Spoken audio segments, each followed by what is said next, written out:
ይቺ የምትመለከቷት ኤቫን መኪና ለ666 የሰው መስዋዕትነት ታቀርባለች።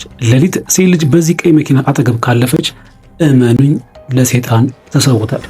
በ1981 እና በ1982 ዓመተ ምህረት የቺካጎ ከተማ ነዋሪዎች ሌሊት በሰላም መተኛት አልቻሉም ነበር። በከተማዋ ጎዳናዎች ላይ አንዲት ቀይ ቫን መኪና በዝግታ ትዘዋወራለች። በመኪናዋ ውስጥ ያሉት 4 ሰዎች ገንዘብ አይፈልጉም፣ ዝና አይፈልጉም። እነሱ የሚፈልጉት ለሰይጣን የሚያቀርቡት ትኩስ የሰው መስዋዕትነት ብቻ ነው። ይህ በታሪክ ውስጥ እጅግ ዘግናኙና የሰው ልጅ ሕሊና ሊቀበለው የማይችለው የሪፐር ክሩ እውነተኛ ታሪክ ነው። ታሪኩን ከኔ ጋር ታደሙ። ሰብስክራይብ አድርጋችሁ ጀምሩ። ላይክ ማድረጋችሁን ስለማይቅ ላይክ ማድረጋችሁን ካሁኑ ጀምሩ። Case solved። ታዲያ የዚህ ሁሉ ጥፋት ጀማሪ ሮቢን ገክት ይባላል። ሮቢን ተራ ወንጀለኛ አልነበር። እሱ የሰይጣን አምልኮ አክራሪ ተከታይና ራሱን እንደ ከፍተኛ ካህን ቁጥር ሰው ነው። ካህን ስላችሁ የሰይጣን ካህን ማለት ነው። የሚገርመው ነገር ሮቢን ከዚህ ቀደም በአሜሪካ ታሪክ ትልቁ ገዳይ ከነበረው ጆን ዌይን ጌሲ ጋር አብሮ ሰርቷል። ጆን ዌይን ማለት እሱ ነው። ብዙዎች እንደሚሉት ሮቢን ግድያና ጭካኔን የተማረው ከጆን ዌይን ጌሲ ነው። ነገር ግን ሮቢን አንድ እርምጃ ወደፊት ሄዷል። ግድያዋን ከሰይጣናዊ አምልኮ ጋር አቀላቀለው። እሱና 3 ጓደኞቹ ኤድዋርድ፣ አንድሪውና ቶማስ በከተማዋ ላይ የሞት ጥላ ሆኑ። 4ቱ ገዳዮች ሌሊት ላይ በቀይ ቫን መኪናቸው ይወጣሉ። ወንጀላቸው የሚጀምረው ሴቶችን በማፈን ነው። ብቸኛ ሴቶችን ካገኙ በኋላ በኃይል ወደ መኪናቸው ያስገቧቸዋል። ከዚያም ወደ ሮበን ገክ ቤት ይወስዷቸዋል። የሮበን ቤት ሰገነት ተራ ክፍል አልነበረም።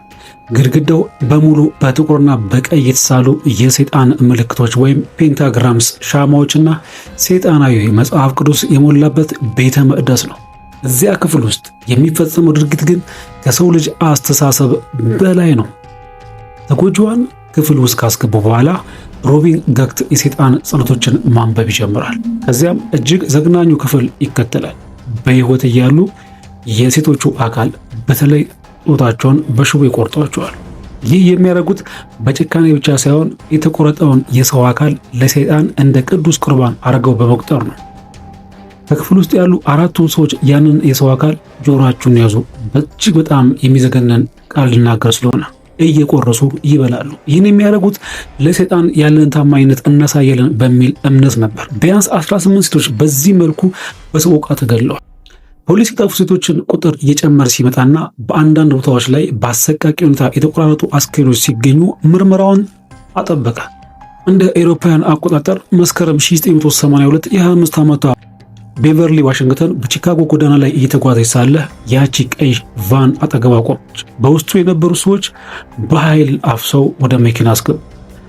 ቤቨርሊ ታዲያ የተወሰደችው ወደ ሮቢን ገክት ቤት ወይም ሰገነት ነበር። እዚያም ለሰዓታት የሚቆይና የሰው ልጅ ሊገምተው የማይችለው ሰቆቃ ደረሰበት።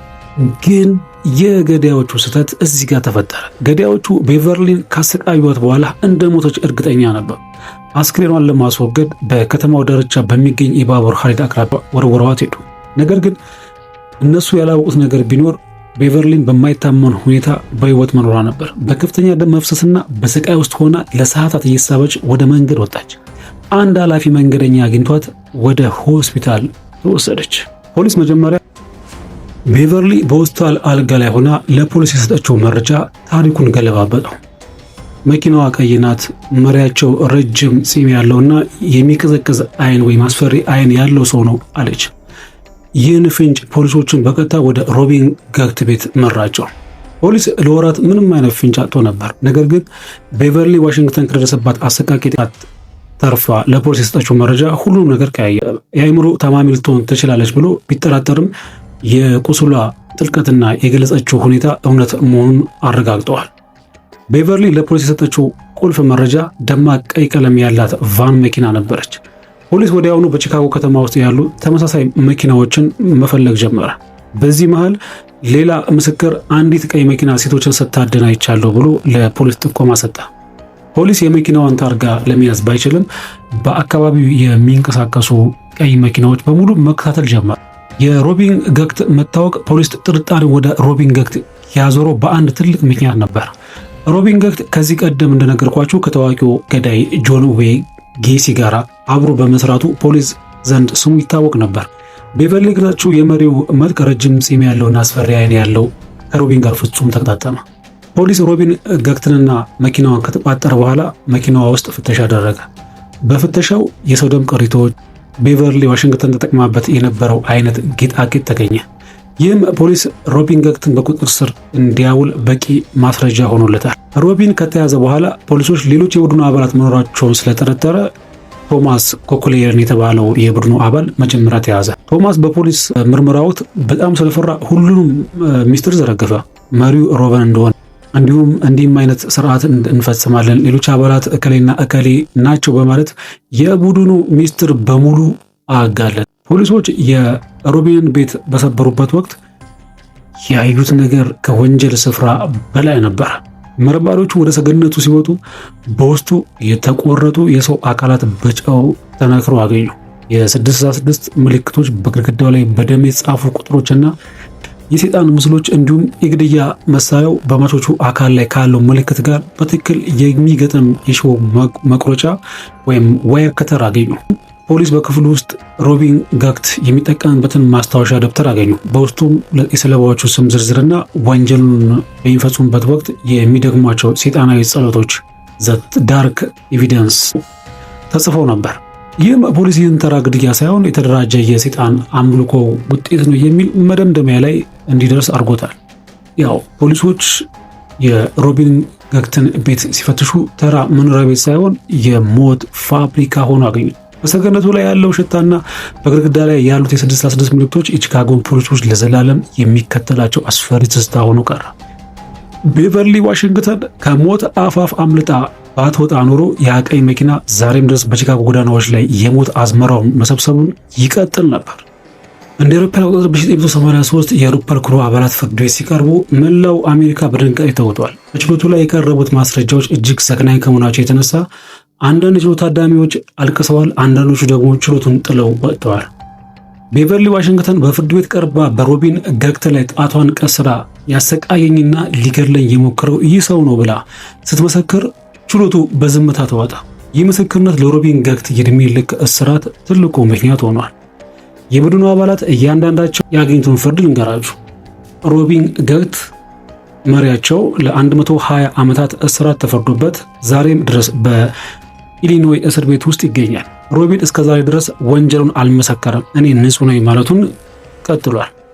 አንድሪው ኮኮራሌስ እሱ ግድያዎቹን በመፈጸሙ እጁ እንዳለበት በማመኑ የሞት ቅጣት ተበየነበት። እንደ አውሮፓውያን አቆጣጠር መጋቢት 1999 በመርፌ ተወግቶ ተገደለ። ይህ በኢሊኖይ ግዛት ውስጥ የተፈጸመው የመጨረሻው የሞት ቅጣት ነው። ኤድዋርድ ስፕሪትዘር እሱም በተመሳሳይ የዕድሜ ልክ እስራት ተፈርዶበት በእስር ቤት ይገኛል። ከሁሉ በላይ ህዝቡን ያስቆጣው ግን የቶማስ ኮክሌስ ገዳይ ነው። ቶማስ በግድያው ተባባሪ ቢሆንም ከፖሊስ ጋር በመተባበርና መረጃ በመስጠቱ ቅጣቱ ቀንሶለት ነበር። እንደ አውሮፓውያን አቆጣጠር ሰኔ 2019 ቶማስ ኮኮራሌስ ከ30 ዓመታት እስራት በኋላ ከእስር ተፈታ። ይህ ዜና በቺካጎ ነዋሪዎች ላይ ትልቅ ድንጋጤ ፈጥሮ ነበር። አንድ ሰይጣንን አምላኪ ገዳይ እንዴት በነፃነት በመካከላችን ይኖራል የሚል ተቋሙ ቢነሳም በሕጉ መሰረት ተለቋል።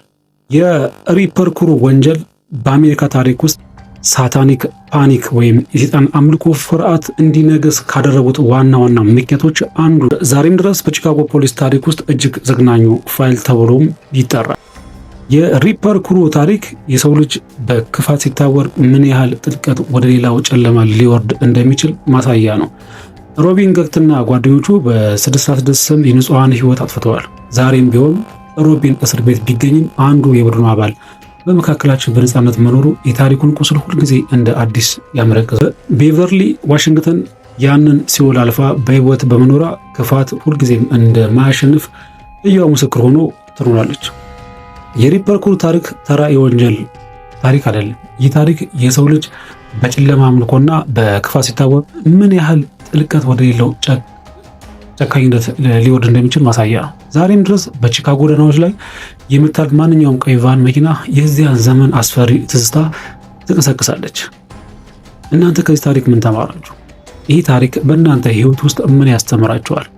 ምን ተመራችኋል? ሐሳባችሁን በኮሜንት በኩል አድርሱኝ። ሌላ እንስራላችሁ የምትፈልጉት ቪዲዮዎች ካሉ በኮሜንት በኩል አሳውቁኝ፣ ሰራላችኋለሁኝ። ኮሜንት ላይ ሐሳባችሁን አካፍሉኝ። ቻናሉን አዲስ ከሆናችሁ ሰብስክራይብ ማድረጋችሁን እንዳትረሱ። ቪዲዮውን ላይክ ሳታደርጉ እንዳትወጡ።